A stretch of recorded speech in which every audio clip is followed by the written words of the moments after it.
Bugun biz Maktab darsligi, sinf doskasi va o'quvchilarning yuzi holatini ko'rish ko'pchilik uchun oddiy hol. Ammo siz tasvirda ko'rib turgan o'qituvchi uchun bu imkoniyatlar ko'rish qobiliyati bilan emas, qalb va bilim bilan idrok qilinadi. Muhammadomil O'rinboyev, tug'ma ko'zi ojiz, bu uning yo'lini to'smagan. Universitetni tamomlagan, ikkitadan ortiq xorijiy tilni mukammal o'zlashtirgan, ta'limni davom ettirayotgan, hozirda magistr va 2 yildirki 8-umumta'lim maktabida dars berib kelayotgan pedagog.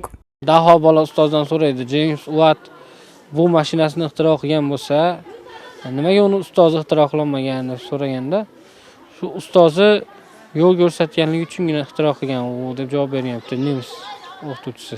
Lekin biz nimadir o'rgata olsak, u bolalar ham ertaga shu bilimlardan foydalanib, qayerlardadir bir buyuk ishlar qilishi mumkin.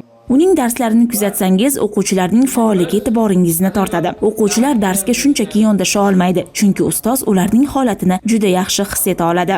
Birinchi darsimdan boshlab bolalar normal qabul qilishdi.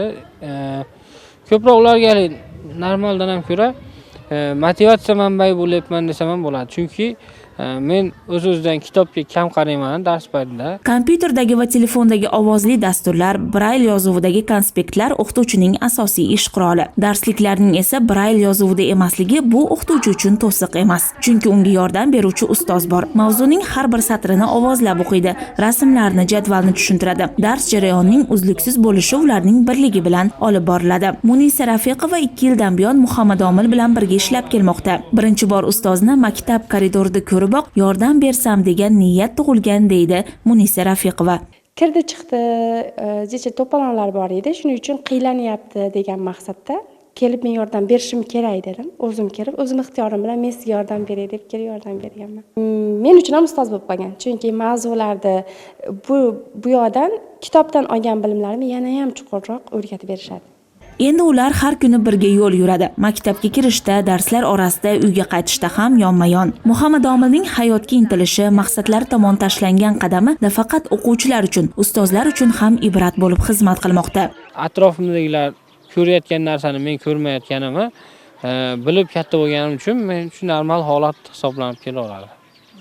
Qaniydi ko'rganimda deb qo'yamiz, u ham haligi bir o'kinish yoki pushaymonlik, bir alamdan emas, shunchaki bir ayniqsa masalan bitta kitob o'qiyotganda sog'lar masalan kursdoshlarim bo'ladi, boshqalar bo'ladi.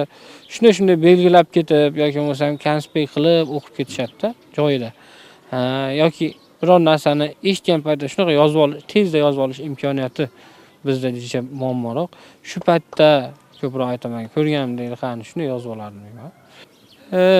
Elbet bir gün buluşacağız. U qo'shiq aytadi, chet tillarni o'rganadi, tarjimonlik qiladi. U hayotni qiziqishlari bilan boyitadi. Uning kuni shu qadar faol va mazmundorki, har kuni yangi mahorat, yangi izlanish bilan o'ziga yangi dunyo quradi. Gulzira Rustamova va Nasibullo Turjonov, Zamon informatsion dasturi uchun.